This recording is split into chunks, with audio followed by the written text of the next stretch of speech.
Hey guys, it's King Kaiju here, and before you ask, no, this is not the 100 subscribers special. This is something that kind of came up after I had 100 subscribers that I just needed to make a video up on immediately. So what is that? Well, it's another review, and technically, yes, it is of a Mattel figure. However, at the same time, it isn't. What is it, you might ask then? Well, let me kind of pull it out. It is actually a custom-made figure. Also, before you ask, no, this is not my custom.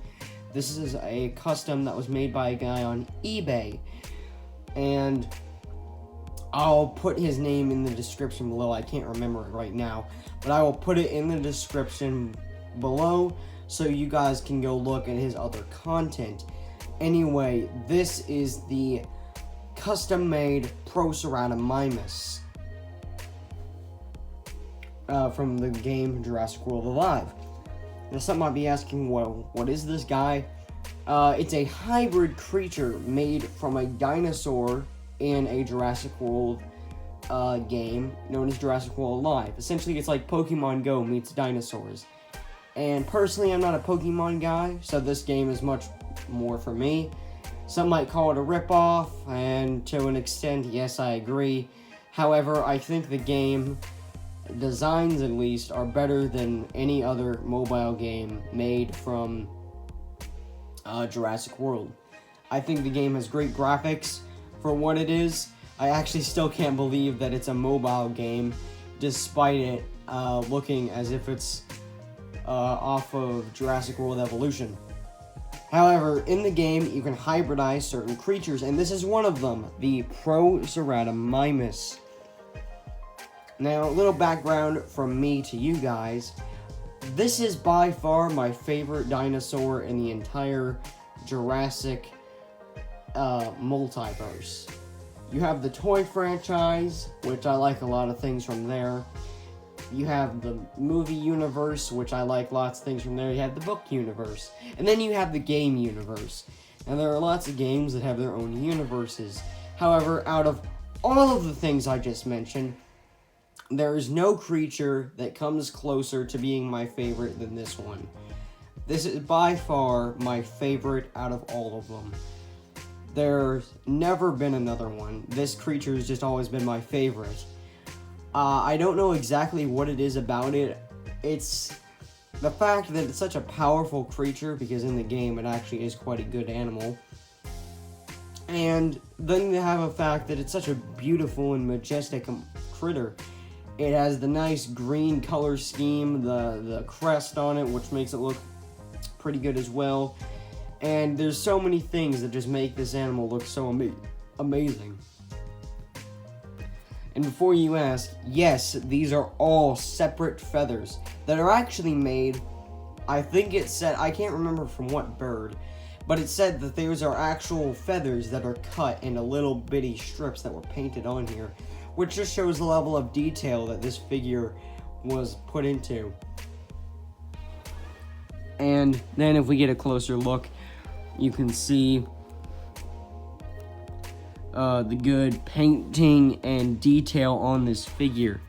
And if I turn it, it's actually quite a thick figure. It is decently hefty. And then we have, of course, the amazing paint job of the rest of it. Here you can see some more of those amazing featherings. If it can focus, there we go. And, oh, it went out of focus again, come on. I don't think it's gonna focus. Come on. Oh, there we go. And it just keeps going in and out of focus. Maybe it will work better with this side. There we go. Okay, so here you can see the good feathers. And these are just so magnificent. I can't believe this was only like $40 and no one else had bought it. And I know there are certain parts on the figure that don't look fantastic, like, for example, the painting around the legs. That could be kind of better. But I still cannot believe the feathers on this creature. They're just so fantastic. Ah, gosh. I just can't stop loving this figure. Oh. But then we get into the kind of bad things about it. For one, the balancing. This guy is very, very hard to balance. And it might seem easy when I do it. However, this is in a certain position to where it can never not be in another position but this. However, the legs also can't move at all. So that's another plus. And then, of course, you have articulation. Speaking of the legs, this guy cannot really move at all. The only two parts of him that can are the arms, but I'm not going to move them due to paint shipping. And of course, then you have, well, what kind of Gallimimus is this, for one thing? It is not the Legacy version, it is the Battle Damage. And I will compare those two. Let me just grab the Battle Damage one. And, slipping right out of my... This is quite a slippery figure. But there they are next to each other. Here you can see both of them side to side. Like from this, you can see this one is much heftier. This one is quite thin. About the same height, but then again, I have them in different positions. And the reason I can tell this is the Battle Damage variant is because if you look closely in there, there's actually a mark where you can see where the Battle Damage once was. Now this figure has been heavily customed, so it's kind of hard to see. But if you do look closely in there, you can see it. So here they are next to each other, and then you can see how amazingly changed they once were. And I think it's amazing to have once was this turned into this. And I think it's just fantastic. What an amazing figure this is. And oh, out of focus again, come on. Will it focus again? Darn, alright. It seems to be... There we go. Okay, good. This figure is just fantastic. I cannot believe that... Apparently, this has been up several times, and I was the lucky one who got it. I don't know if it's just me, and if I see something that others don't. But this figure, I just see so much in it that I guess others don't. Huh. I still question why there's a disliking toward this figure. I know the paint is a bit sloppy.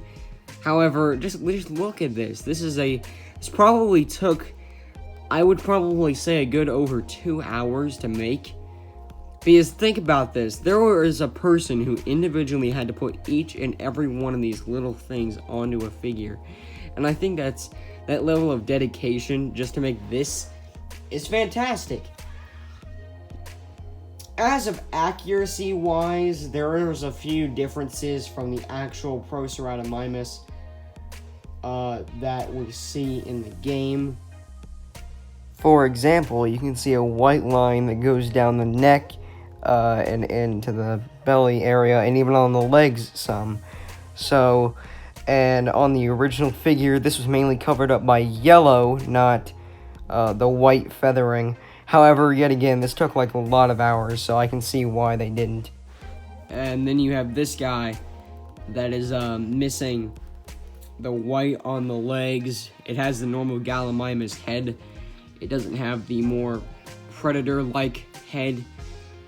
The tail feathers, they're not really aligned as accurate as they should be, of course. And the colors, they are a tad off.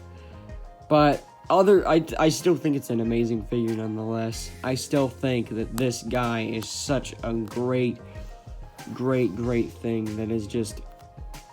I love it. I love it so much.